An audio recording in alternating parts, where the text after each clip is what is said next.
abbreviated as ICAI. As many of you know, the Indian College of Allergy and Applied Immunology is the oldest organization in the country. It was formed in 1967, more than 50 years back, and has got a leading role in the development of the Indian Allergy and Immunology Society. I would like to mention that the ICI is affiliated to various bodies globally, particularly multidisciplinary scientific and clinical innovation, education across India and adjoining countries. The college is affiliated to World Allergy Organization, Asia Pacific Allergy Immunology, SAKI, and collaborates also in European College of Allergy and American College of Allergy and Applied Immunology. It collaborates with the potential care, patient care, education, and training program. Today, we are fortunate to have with us Dr. Rajkumar, a highly respected clinician, academician, and researcher who will guide us through this important session. Dr. Rajkumar is the director of Vallabhbhai Patel Test Institute, Delhi, and he brings with him decades of experience in allergy and respiratory medicine. His contributions to advancing the clinical practice, education, training programs in respiratory medicine is well known over the country. His contributions to advancing clinical practice education. Today, he will shed light on how the diagnostic techniques have evolved over the years. He is decorated with several awards and honors, such as the Fellow of the Indian College of Allergy and Applied Immunology, Vice President currently of the ICI, Fellow of NCCP, National College of Chest Physicians, Indian Chest Society, and recognized Fellow of the National Academy of Medical Sciences. He is decorated with various orations like D.N. Supri oration, R.K. Modi oration, Foundation Day Lecture of the ICAI. Dr. Rajkumar has delivered many orations across the country and abroad.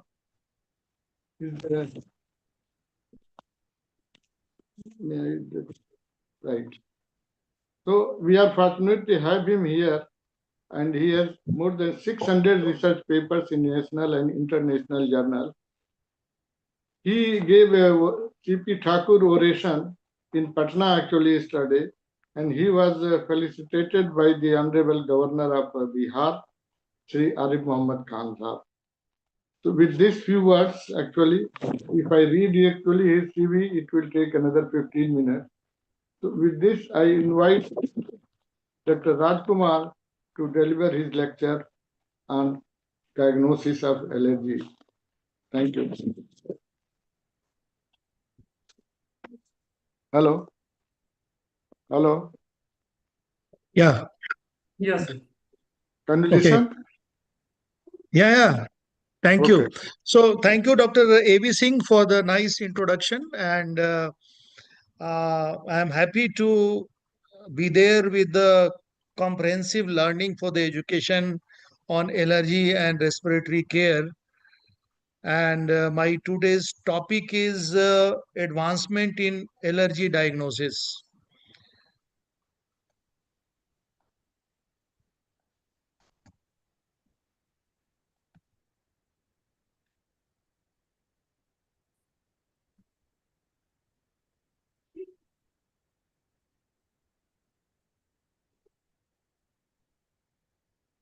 So in 15-20 minutes, I am going to deal with what are the advancements which has occurred in allergy diagnosis. If you see, for any diagnosis of allergy, it's very important that the history of the allergy to be taken properly, and any clinician must take out time for the history, and the history is the very important for any diagnosis, so as to allergy diagnosis also. And after history, basically we need to have a comprehensive test like skin test or antibody serological test. Coming to the skin prick test, which is still the golden standard for the diagnosis of allergy, is very important. It's fast, safe, and sensitive, and minimal invasive. So it's very important test for the diagnosis of allergy. And the specific IG can be done wherever we require, basically, and all these tests need to be corroborated with the history of the patient, because these tests only will tell the patient is sensitized to that particular allergen. But when you come out for the allergy, the history and these sensitization need to be there before we label the patient is allergic to particular allergen. The provocation tests sometimes are needed to confirm the sensitization, and one of the most important implication nowadays for the molecular based allergy diagnosis is its ability to distinguish between genuine sensitization from the cross reactivity and so on. So there are many new modalities has come, which I will be also taking into the account when I will be discussing. So today I am going to discuss, apart from how to go ahead with the skin prick test or the specific IG, precision diagnostic test in the form of the component resolved diagnostics, basophil activation test, mast cell tryptase measurement, eosinophil catonic protein, and what are the artificial intelligence has come into the picture, basically. So how they are going to help us in the allergy diagnosis. Then coming to the what are the advancement in the testing methodology, and in case of the in vitro also, what is the point of the care, and some imaging technology for the allergic diseases and so on. So I was telling there is a difference between basically basic difference between allergy sensitization and the allergic disease. So whenever you do the test, if the positivity comes, it's just the sensitization. It has to be correlated with the history before we label any patient as a allergic to that particular antigen. So the routine diagnostic tests are clinical history, then the skin testing can be there, or the specific IG can be there. The recent diagnostic test I have enumerated already, but the most important is the basophil activation test and the CRD, basically, which we'll be discussing in the detail. So two types of the test are there. One is the in vivo and the in vitro. So in vivo test is skin prick test, intradermal test, patch test, or the challenges, and in vitro test, blood test, maybe specific IG or total IG or component resolved diagnostic, and so on. So what do we choose out of them? Of course, the skin prick test is very important, and there are several circumstances where serum specific IG need to be done, and of course the component resolved diagnostic, which is now available in India, can be also done. I will not go into the detail about what are the advantages and the disadvantages of the skin prick test or the serum IG test. The most important that the golden standard is the skin prick test, and which is safe, accurate. But there are some circumstances where basically you are not able to do the skin prick test, like suppose the patient is on antihistaminics, you are not able to stop it, Dr. or the Rajkumar, patient, yeah. sir, I'm so sorry to interrupt you. Sir, can we just do the slide share once again? There is some band that is coming on your slide, so it is not visible completely. एक बार sir अगर आप stop करके slide share फिर से कर दें. Okay.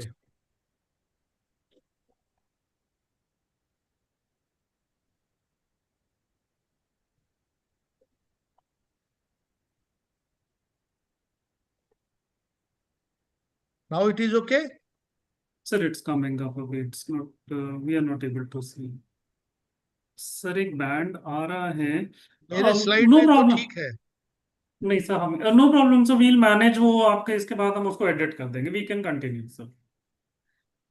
Okay, so I will continue from where I have left. है ना? Yeah. So sorry to interrupt you, sir. No problem. So I was telling about the skin prick test where we are not able to do it at that time. Basically, we can do the serum specific IgG, like when there is a no normal skin or the patient has already taken the antihistaminics, or the patient has the dermographism, or the pregnant female. So in these cases, serum Ig test can be done. Now coming to the recent advances, basically in case of the allergy diagnosis. So molecular allergens, basically diagnosis of the Ig mediated allergic diseases. The molecular allergen have revolutionized the in vitro diagnostic or the Ig mediated allergic diseases, and the role is in the precision allergen diagnosis. It basically identifying in the genuine sensitizer the true allergen source triggering the Ig response is essential for selecting appropriate allergen immunotherapy and recommending elimination strategies or the lifestyle modification. So role is very, very important in this place. Then assessing cross reactivity is equally important to predict reaction severity and the clinical spectrum, and to evaluate the potential allergen immunotherapy efficacy and the tolerance, and anticipate the progress of the allergen disease, especially in the children. Then the molecular allergen provides the first tool to enable such precision medicine approach in the allergy management. So the role of the molecular allergen is very, very important for the recent advancements and so on. So coming to the component resolved diagnostic, because this is very, very important, which is coming up, and for the recombinant allergenic protein. So CRD measures basically specific IgE to purify native or the recombinant allergic proteins. It is utilizes single plex, or it can be a single plex or the multiplex assay in the clinical lab. And Cinderplex is the test that guides by the history examination in the skin prick test. And basically, in case of the multiplex, microarray allows simultaneously detection of the multiple IgEs, and it differentiates true allergen from the cross-reactive component for the precision diagnosis, and it aids in the predicting severe reaction and future allergen development.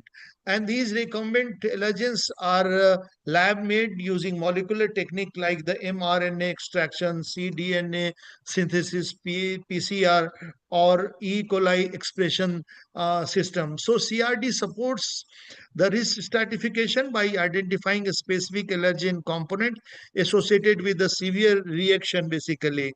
So what happens in case of CRD?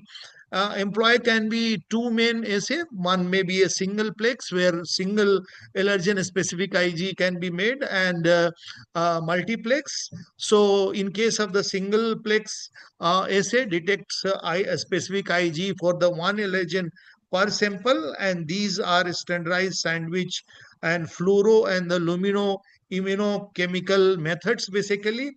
And allergen components are covalently attached to the 3D carrier. A specific Ig is a serum bind to the allergen, and enzyme labeled anti-Ig form a complex. After washing, developing agent is added, and Ig is measured through the fluorometrically or the luminometrically. And in case of the multiplex assay, detects multiple specific Ig simultaneously using a microarray format. So it can be a single plex or the multiplex, basically. And CRD basically improves both allergy diagnosis and therapy by identifying true allergen versus cross-reactive ones. Useful in anaphylaxis cases triggered by cofactors or delay reaction to the red meat, helps diagnostic idiopathic anaphylaxis or the latex allergy, and assists in managing multiple hypersensitivities such as pollen, plant, and the food allergens. And it predicts severity of the food allergy symptoms based on the specific protein sensitization, detects elevated specific Ig level even before clinical symptoms appears, and supports allergen selection for the allergen specific immunotherapy. And it has a basically role in case of the food allergy, very, very important role, which will come later on. The second is the basophil activation test, basically, and the basophil activation test is the flow cytometry based assay that measures basophil activation marker, and which was introduced in 1991 by Knoll, initially using CD63 as a marker, and detects surface marker CD63, CD203C, and intracellular markers via fluorochrome labeled monoclonal antibodies. It is best suited for the IgE mediated immediate hypersensitivity, where basophils are primary effector cells, and activation may also occur with the non-IgE pathway, basically. That is very important, and that caution has to be always taken. And it is not commercially, these are done for the research purpose. These are not commercially available. Use is typically limited to the research or the specific centers and so on. And if you see the role of the basophil activation test in case of the neuromuscular blocking agents as per the IACI, it is recommended for the diagnosis of the immediate hypersensitivity to the neuromuscular blocking agents, and should be performed prior to the skin testing, especially after severe reaction. And CD203C alone is sufficient. Adding CD63 does not increase sensitivity, and the BAT identifies the neuromuscular blocking agents in 80% of the confirmed allergy cases, and it is concordance with skin testing in 60% of for cross-reactivity.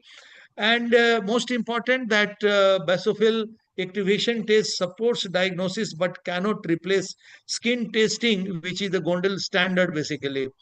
And coming to the comparative with the conventional allergy testing, the BAT demonstrates 97% sensitivity and 96% specificity in case of the drug allergy, and often outperforms skin prick test and the specific IG in certain cases.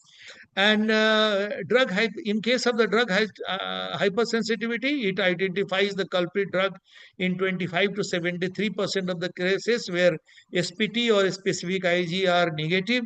It has a role in the food allergy, differentiate true food allergy sensitization, and it helps to reduce unnecessary oral food challenge test, basically, and distinguishes between B and the VAS venom sensitization, supports personalized venom immunotherapy decision. So basophil activation test has a role, especially in the drug allergy, food allergy, and the venom allergy.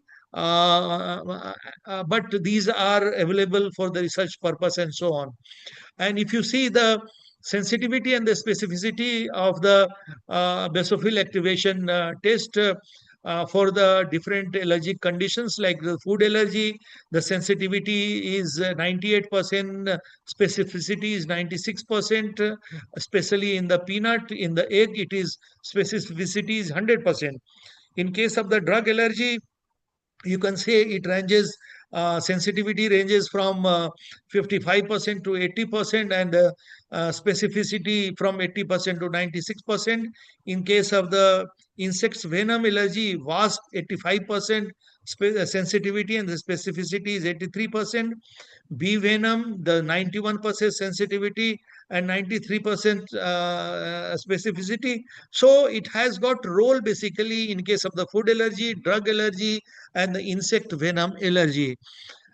Uh, Now coming to the treatment part, basically monitoring the treatment part, it has a role in the allergen specific immunotherapy. It tracks, reduces basophil activation during allergen immunotherapy for the venom and the inhalant allergen, and we can see whether the clinically, and it correlates with the clinical tolerance also, and in case of the anti-IG therapy also, monitoring can be done, which reflects decreased basophil sensitivity to the chronic spontaneous urticaria and the food allergy. Drug sensitization, high baseline CD63 expression predicts severe reaction risk, basically, that risk can be predicted.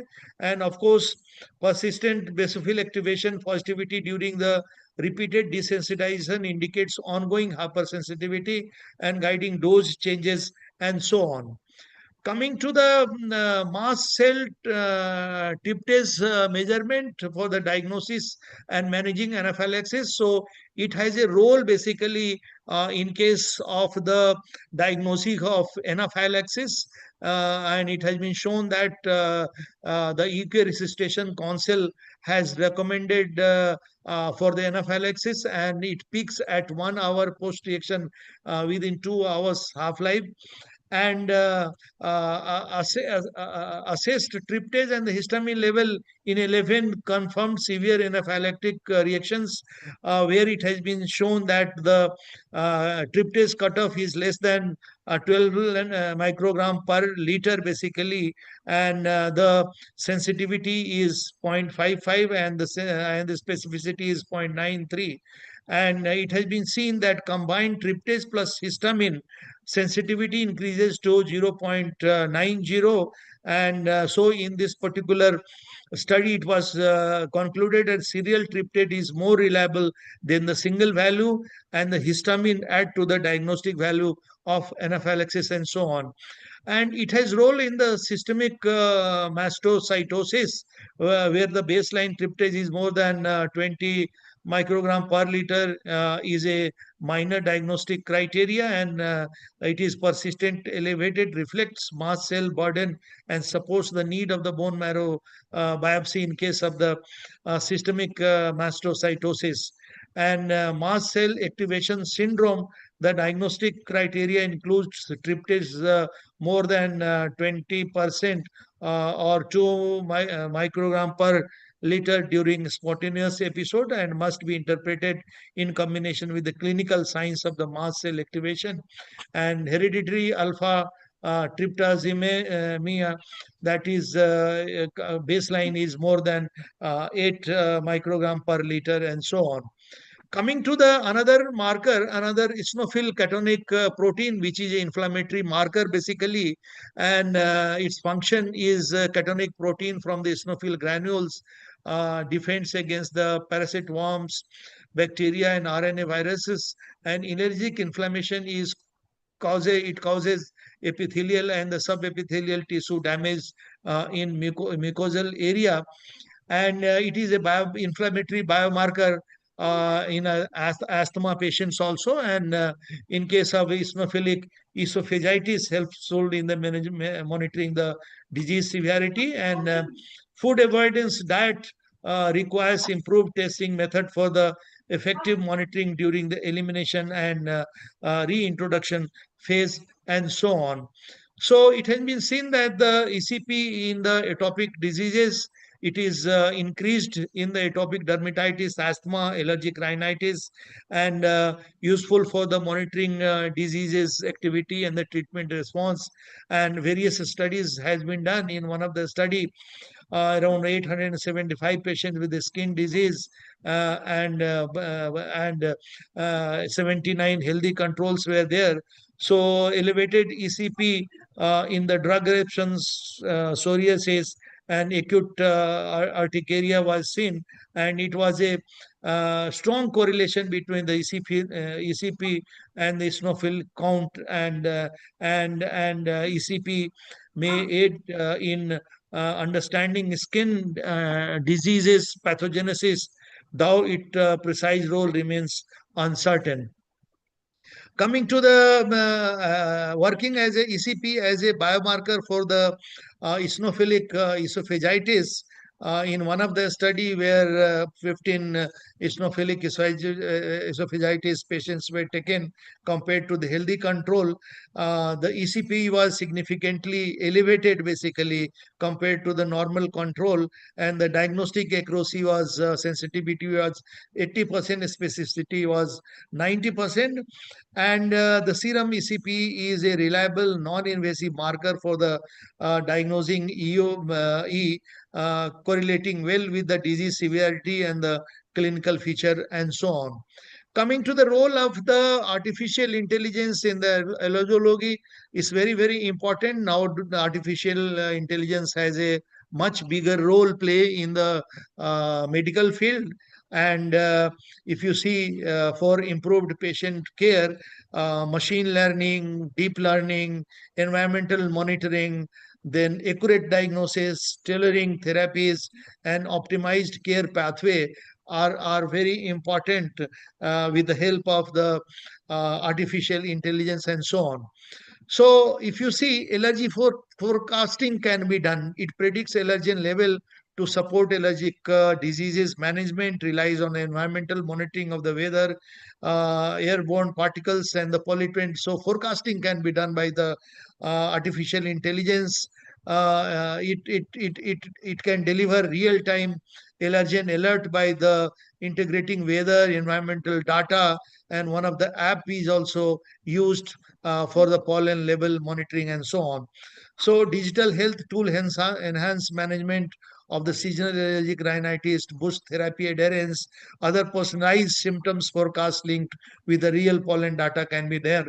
And management of the asthma, passive environmental monitoring predictors on the outdoor triggering, and of course the indoor and the outdoor triggering. So AI can help us in allergology and the management of the asthma also. Machine learning algorithm can be also analyze large database, identify diagnostic pattern. Then sometimes the vocal recording can be by the help of the AI. The vocal recording can be done, and asthma related features can be made out. Of course, the image analysis, CNN improved interpretation and standardization of the skin testing results using image. So AI can help us to take the image of the skin prick test, the wheel formation, erythema, because our eye can vary, but the images which has been taken, and if that can be interpreted with the help of the AI, I think those modalities are coming into the picture basically. So hybrid deep learning framework can be there because of the combined CNN with the of the NLP model can be there, and 86% diagnostic accuracy in the skin allergy outperform single modality days can be there. And I have already told you about the test interpretation can be done with the help of the AI. So test interpretation is very, very important, which can be done. And maybe thermal imaging can be also done, means the images can be taken, then images can be interpreted in the different ways. Derma scanning has also come into the picture, where the scanning can be done by the derma scan, and then the AI can interpret what is the wheels formation size, whether it is equivalent to the with the control or not. And so the grading can be also done with the help of the AI basically. Then the personalized treatment optimization can be there. Treatment response, what is the treatment is going on, so how much medication has been given, what are the side effects has been encountered. And then if suppose it's a polysensitized patients are there, so if the polysensitized are there, so what is the sensitivity is there, how the history is correlating, what is the cross reactivity is there, then out of that how much allergen should be given for the immunotherapy. So all these can be help can be taken from the artificial intelligence. And of course you can trackle down the pollination period. Then you can tell the patient, okay, that this is the pollination period, and these patients can be advised to keep away from the pollination and so on. So there will be several work will be there of the artificial intelligence. However, the advantages are that increased accuracy will be there, enhanced efficacy will be there with AI, a standardization problem will be solved, then ideal for the large study, and improved comfort will be there. So all these comfort level and all will be there with the help of the AI. But of course, when you go into detail about that, the cons are high cost, limited flexibility, challenges, false result, lack of a standardization. So what is standardization and everything? So all these things need to be taken into account. But however, I feel this future direction AI is going to give us automation and the precision basically, and that is going to come in a very big way. Now coming to the other modalities like devices, which device need to be used. Now we are using as a single prick device, which is the golden standard basically for doing the test also, and of course the interpretation also. So there can be a multi prick applicators can be there. There available in the market, and these applicators can be used for doing the test so that the test can be done in a faster way and so on. So another advancement is the prick to prick test, and it's a very good test for only for the juicy materials, especially for the food fruits, and where the juices are there. So you can just prick the juicy material and then you can prick the skin. So it is called the prick to prick test, and it has been evaluated, it has been compared with the skin prick test, and it has been shown that the prick to prick test is much better than the skin prick test. But the challenges are there that there is no standardization of when you are doing to prick test, there is no standardization of that juicy material. So there may be some storage issue, maybe if the food is not good, if there is any contamination has occurred. So all these challenges are there. We also did a study where we tried to see the skin prick test and the prick to prick test, and we found out that the prick to prick test result in especially in case of the food items, especially the fruit items, basically much better than the skin prick test. Now coming to the other modalities, because when you do about the food challenge test and the food and everything is still the golden standard for the food allergy is the double blind placebo food challenge test. But the modalities are coming and the newer advancement are there, that if the specific IgE is more than a particular limit, then the predictive value is much better, and in those cases you should not go for the food challenge test and the patient may be labeled as a food allergy. So you can see this data, basically the cow milk positive predictive value is 95% basically if the specific IgE is more than 15 and so on. And accordingly for the egg, a positive predictive value is 98% if the value is 7 and so on. So fish and the peanut, basically the positive predictive value is 100% if your specific IgE is more than 20 and the 14 kilounits per liter and so on. So you can see these are the some of the advancement which has come into the picture and so on. And there are now development of the automated skin prick testing, basically with the Nextchem DSPT, basically. So where is a 3D laser technique to map arm geometry and AI algorithmically auto detected wheel and the measure area, diameter, and all those things can be measured basically. And this is objective, reproducible results are there, and that streamlines workflow and improve the patient's comfort and so on. So you can see total Ig can be done, specific Ig can be done, and the basophil activation test can be also done basically. Now coming to the, when you do the specific Ig, you can do a allergen specific Ig for the diagnosis. And when you do one allergen only, it's a simple, it's a single plex basically. And when you do multiple, is a basically multiplex IgE is there. So in case of the single plex Ig measurement, is a very good, and one allergen extract bound to the solid phase, and highly sensitivity is high and specificity is high. But limitation is it has a high cost and it requires large serum volume for the multiple allergen test basically.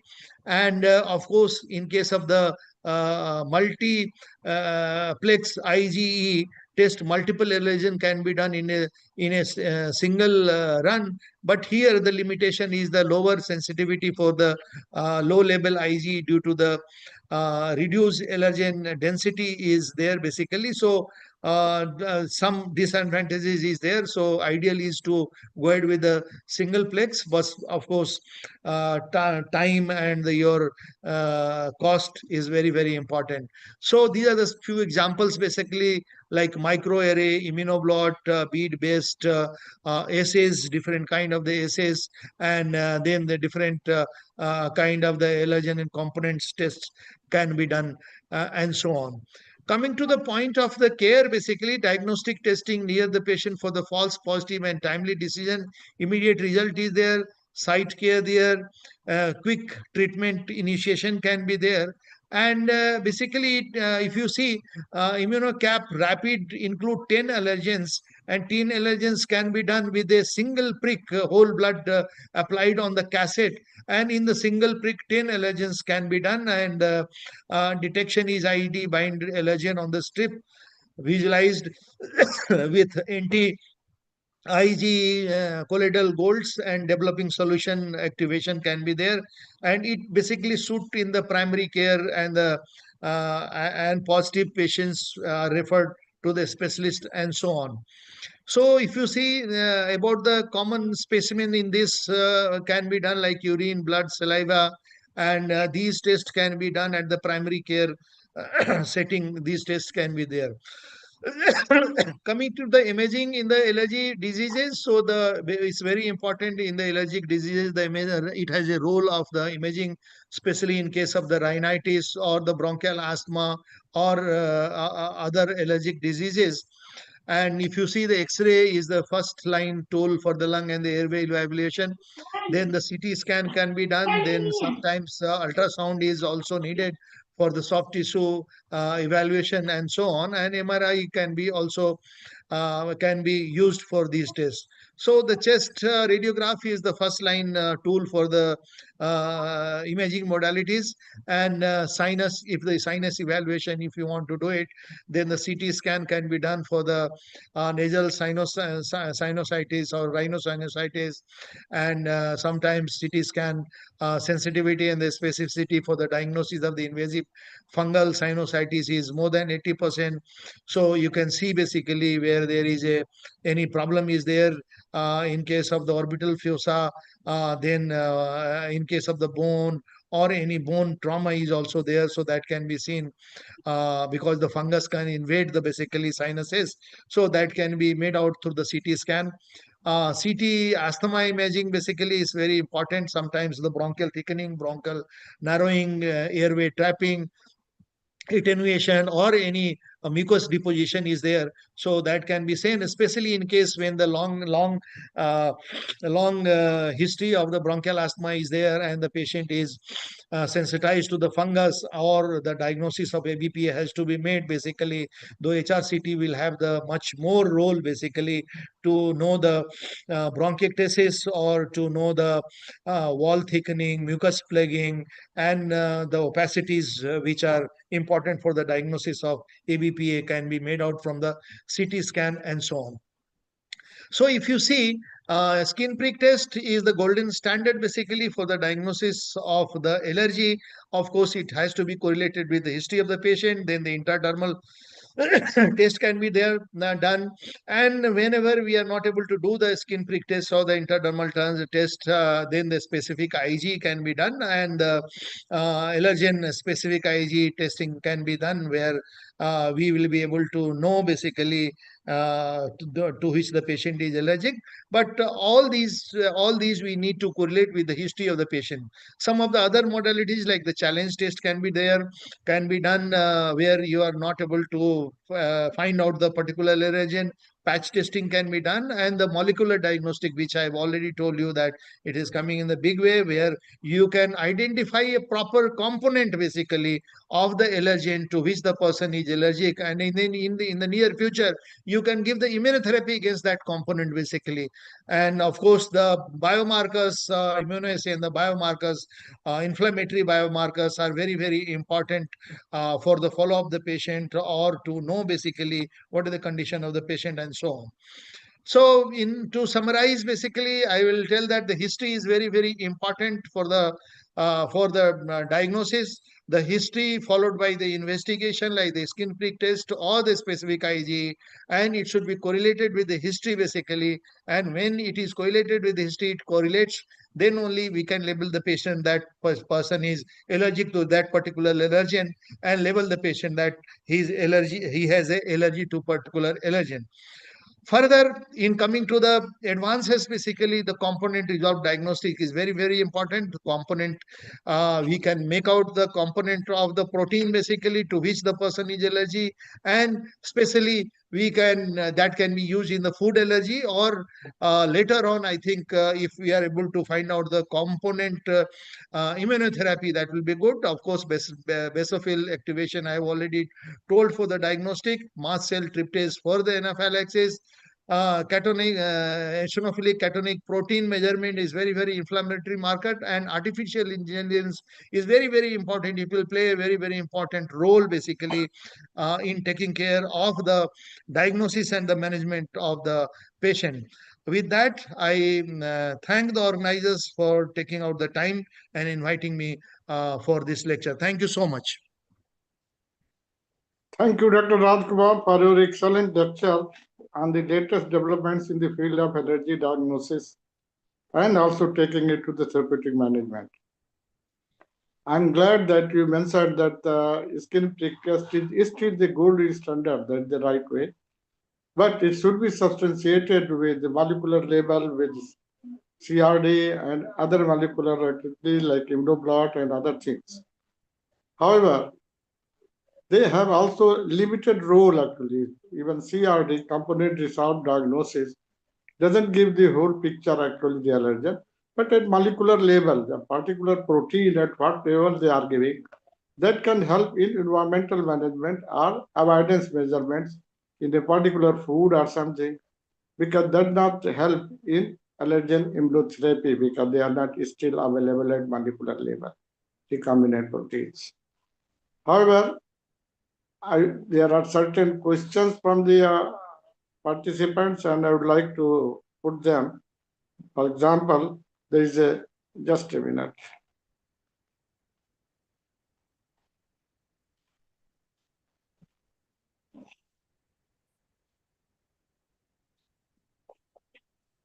One question is the impact of climate change on diagnosis of allergic diseases. This also I can elaborate little bit. Because of the climate change, there has been an increased duration of pollination or the allergen period in the environment. So patients start being exposed earlier than what they choose to be exposed because of the climate impacts not only duration of the pollen season or flowering season, but also impacts the environment conditions. Hello. Another is the impact of pollution. Actually, pollution makes a pollen pollution interaction and pollen allergen intervention in the environment is made by the synergistic effect of the pollutants and the allergens in the atmosphere. So they make the actually allergens little more virulent because they release their antigenic properties much earlier, much faster than the non-polluted areas. Another like how to see the impact of allergen immunotherapy. What are the markers? Markers, there are some immunological markers actually, they are there. But the consumption of the drugs is, quite reduced. That is one clinical marker. Even the, the IgE4, which is the measure that gets increased, that can be evaluated periodically. These are some of the markers actually that can be taken into, including symptomatic score as well as the drug consumption is drastically reduced. Another question is, you can go ahead, Doctor, if you want to elaborate on this. Should I? Yeah, sure. Yeah, there is a question, are there validated biomarkers for the predicting immunotherapy success in the allergic? There is no, as per the consensus guidelines, there is no biomarker for the success of the immunotherapy basically, because only you need to see the symptom score and the medication score, means the symptoms are reduced or not, or the medications pharmacotherapy has been reduced or not. But Yeah. for your research purpose, you can do all these whatever I was saying, that inflammatory markers, interleukins, and so on. But these are for the research purpose. But for practice of the allergen immunotherapy, there is no role of any biomarkers as per the consensus guidelines. Only you need to say the symptom score and the medication score. Yeah, they are most valuable. Clinically, they are far more relevant than the. What is the potential of liquid biopsy approaches for allergy diagnosis? Can you What is the potential of liquid biopsy approaches in allergy diagnosis, what like do you mean by circulating liquid? DNA, microRNA, etc.? Yeah, these is still I'm telling you still that for the diagnosis of the allergy, the skin prick test is the golden standard till today. Globally, Tomorrow I do not know, but the skin prick test is the golden standard for the diagnosis. It needs to be correlated with the history of the patient and then accordingly evaluated. sure. How does automated prick testing is different as compared to the manual methods, manual testing? Automatic, Now, I don't understand what I mean by automated skin prick test. There so is nothing basically, else. Yeah, tell me. But probably they want multi-pronged prick testing is available, but that's not common. It was started, but no more is used. Still, individual manual testing is preferred all over the world. Now you can elaborate, Dr. yeah, perfect. Basically, the still the individual lancet need to be used for the skin prick test, and these lancets should be used separately for each allergen. And Yeah. that is till now consensus statement is this only. And there may be something like some instrument can be used, but I don't think so that is going to give us the best result till now. So let us stick to our old single lancet for a single allergen and skin prick Very, test. very correct, very correct. Because even if you use the automated machine with 8 points or 10 points, they do not apply actually uniform pressure on the hand. That's why that also gives variable results.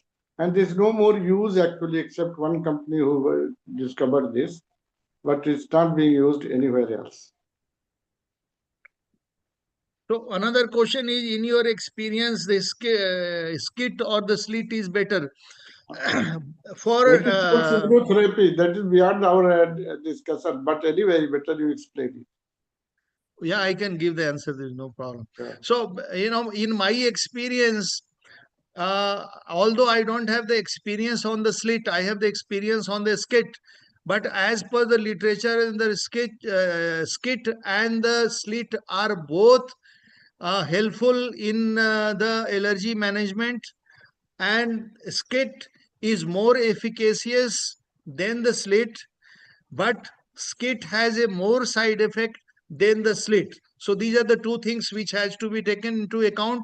And whenever you are using skit or the slit, be be aware about the standardization of the allergen, be aware about the rules and regulations of that particular region where you are using the skit or the slit. Sure, sure. That's very true actually.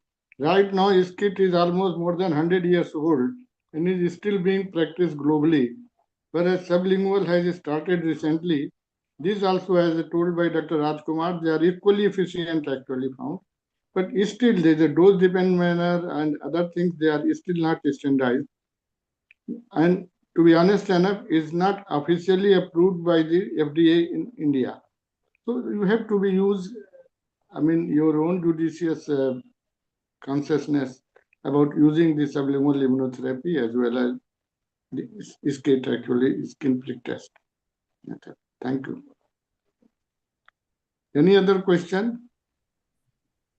So I think that's it. So I would just like to bring the session to an end.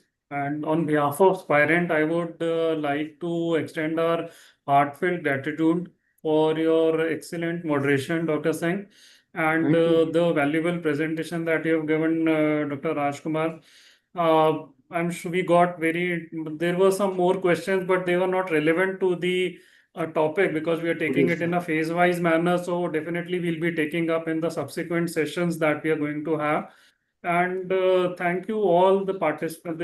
Thank you to our sponsors, Sun Pharma, for this program and getting these things together. Thanks a lot to everybody, and we look forward to seeing you in the subsequent sessions. We had over 1,000 participants today, and I'm sure they would benefit a lot from the wisdom that Dr. Rajkumar and Dr. Singh have imparted in this program. Thank you. Thank you. It's my Thank pleasure you. to thank the speaker once again, Dr. Rajkumar. With a very short limit, actually, you came back yesterday evening only, and today you joined us. Thank you very much. Thank you, I'm sir. also From which thankful we to can stop. Manish and his team for giving us the opportunity to share our experiences through this webinar, and will continue our collaboration in future also. Thank you. Our pleasure, sir. Thank you, sir.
Right.